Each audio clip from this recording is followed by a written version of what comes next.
হে everyone, good morning. দিনটা ছিল মঙ্গলবার।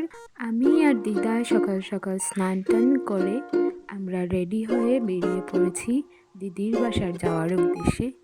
তো ওইখানে গিয়ে আমি প্রথমে শাড়ি পরে নিয়েছি। ফটো দেখে আই থিঙ্ক গেস করে নিতে পারছো কিসের জন্য গিয়েছি। তো ওইখানে গিয়ে শাড়ি পরে একটু সাজুগুজু করে নিলাম, আমি রেডি হয়ে নিলাম। ওর এই শাড়িটা আমার খুব পছন্দ লেগেছে, তাই ওকে বললাম আমাকে ওইটাই দে, ওইটাই পরবো আমি।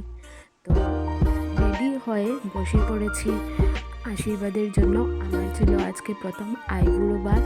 তো গিয়ে দেখি দিদি সব একা নিজের হাতে রান্না করেছে, সব কিছু আয়োজন ও নিজেই করেছে। আর সঙ্গে হেল্প করেছে ওর মেয়ে, আমার দিদির মেয়ে পামি। তো ওকে ফটোতে তোমরা দেখতে পারবে, এই যে ও আমাকে আশীর্বাদ করছে।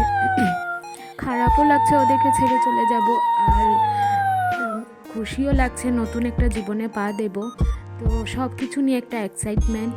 তো যাই হোক, ওদের বাসা থেকে খাওয়া দাওয়া শেষ করে আমি বেরিয়ে পড়েছি ঘরে আসার উদ্দেশ্যে। সো টাটা, বাই বাই, দেখা হবে আবার নেক্সট একটা ভিডিও নিয়ে। ততক্ষণ ওয়েট করতে থাকো।